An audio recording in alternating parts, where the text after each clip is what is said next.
আন্তর্জাতিক রাজনীতির দাবার বোর্ডে একটি ভুল চালের মাশুল কতটা ভয়ঙ্কর হতে পারে তার এক জীবন্ত এবং রুদ্ধশ্বাস উদাহরণ হয়ে দাঁড়িয়েছে ২০২৬ সালের বর্তমান বাংলাদেশ। একটা সময় মনে হচ্ছিল আমেরিকা ছাড়া যেন ঢাকার একটা মুহূর্তও চলছিল না। আমেরিকাকে খুশি করতে তাদের গুডবুকে নাম লেখাতে গিয়ে তড়িঘড়ি করে ৪৫,০০০ কোটি টাকার এক বিশাল এবং প্রশ্নবিদ্ধ বোয়িং চুক্তিতে সই করেছিল বাংলাদেশ। শুধু বিমান কেনাই নয়, আমেরিকার সাথে এমন কিছু অসম চুক্তিতে সই করা হয়েছিল যা দেখে খোদ কূটনৈতিক মহলেই চরম বিস্ময় আর তীব্র ক্ষোভ তৈরি হয়েছিল। সমালোচকরা অত্যন্ত কড়া ভাষায় বলেছিলেন পররাষ্ট্রমন্ত্রী খলিলুর রহমান মূলত বাংলাদেশকে আস্ত গিলে খাওয়ার জন্য পেটে ঢুকিয়ে দিয়েছেন। কিন্তু আমেরিকার দালালি করতে গিয়ে সবচেয়ে বড় এবং অপরিদর্শী ভুলটি করা হয়েছিল মধ্যপ্রাচ্যের ফ্রন্টে।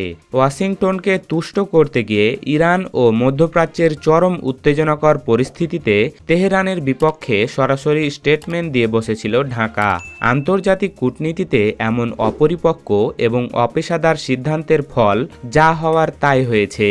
হরমুজ প্রণালীর মতো বিশ্বের সবচেয়ে স্পর্শকাতর এবং গুরুত্বপূর্ণ জলপথে আটকে দেওয়া হয়েছে বাংলাদেশের বাণিজ্যিক জাহাজ। আজ আমরা উন্মোচন করব এই ভুল কূটনীতির আড়ালে লুকিয়ে থাকা এক অন্ধকার গহ্বর যা আমাদের অস্তিত্বকে হুমকির মুখে ফেলে দিয়েছে। এত কিছুর পরও কি আমেরিকার মন গলেছে? ৪৫,০০০ কোটি টাকার বোয়িং কিনে এবং ইরানের মতো উদীয়মান শক্তির বিরাজভাজন হয়েও কি আইএমএফের কাছ থেকে সেই কাঙ্ক্ষিত উদ্ধার প্যাকেজ পাওয়া গেছে?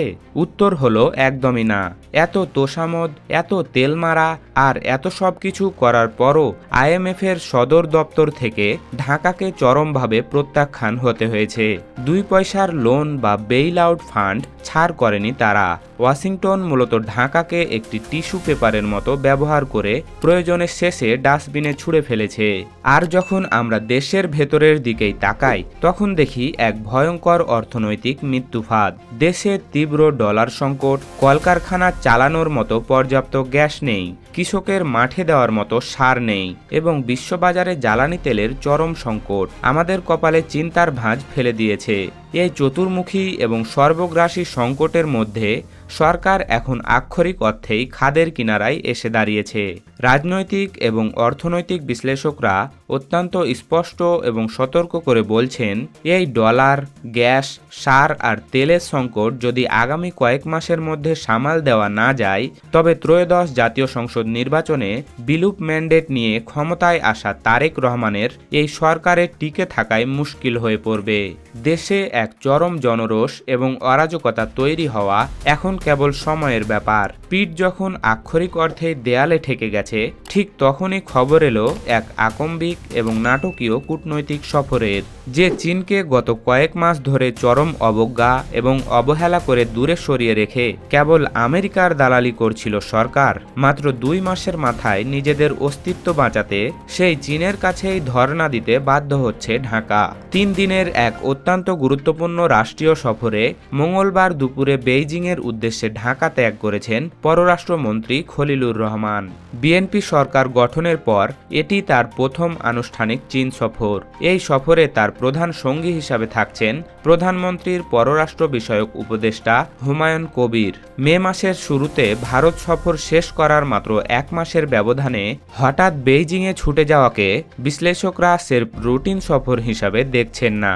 এটি মূলত ওয়াশিংটন এবং দিল্লির বলয় থেকে বেরিয়ে নিজেদের অর্থনৈতিক পঙ্গুত্ব ঘোচাতে এক মরিয়া কূটনৈতিক ভারসাম্য বা স্ট্র্যাটেজিক ব্যালেন্সিং রক্ষা করার শেষ চেষ্টা। বুধবার বেইজিংয়ের গ্রেট হলে চীনের দুদে এবং ধূর্ত পররাষ্ট্রমন্ত্রী ওয়াং ইর সঙ্গে এক রুদ্ধদ্বার দ্বিপাক্ষিক বৈঠকে অংশ নেবেন খলিলুর রহমান।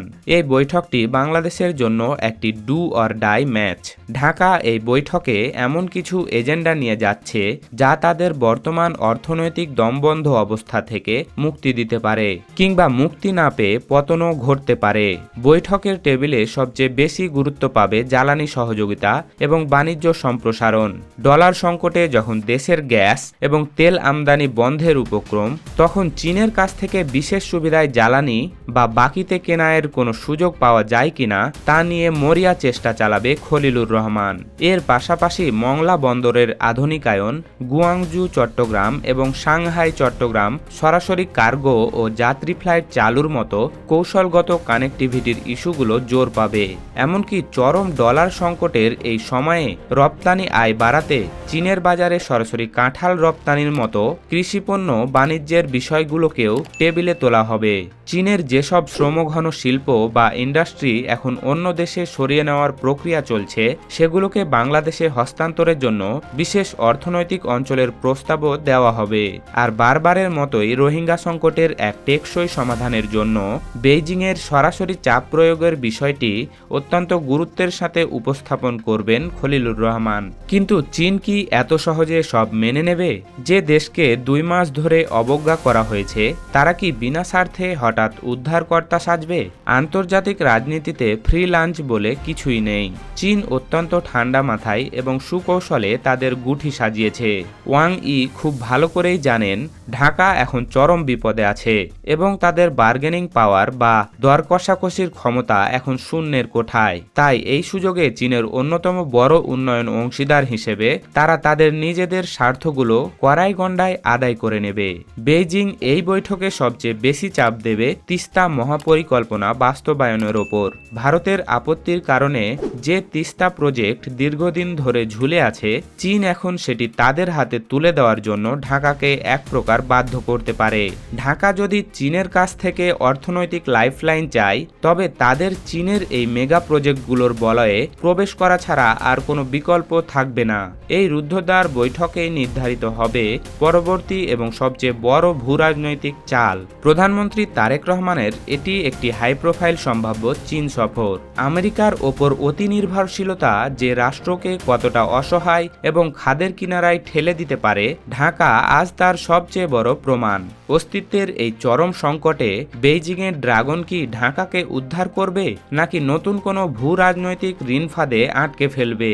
তিস্তার পানি, বোয়িংয়ের ঋণ আর হরমুজ প্রণালীতে আটকে পড়া জাহাজের এই ভয়ঙ্কর ত্রিভুজে আটকে পড়া বাংলাদেশের আগামী দিনগুলো যে এক চরম শ্বাসরুদ্ধকর পলিটিক্যাল থ্রিলারের জন্ম দিতে যাচ্ছে, তা এখন দিবালোকের মতোই স্পষ্ট। দিল্লির ভ্রুকুটি আর ওয়াশিংটনের প্রতারণা এড়িয়ে বেইজিংয়ের এই নতুন সমীকরণই হয়তো নির্ধারণ করে দেবে বর্তমান তারেক রহমান সরকারের চূড়ান্ত ভাগ্য। ড্রাগনের ডানা কি আমাদের নিরাপত্তা দেবে, নাকি আমরা কেবল এক শৃঙ্খল থেকে অন্য শৃঙ্খলে বন্দী হতে যাচ্ছি?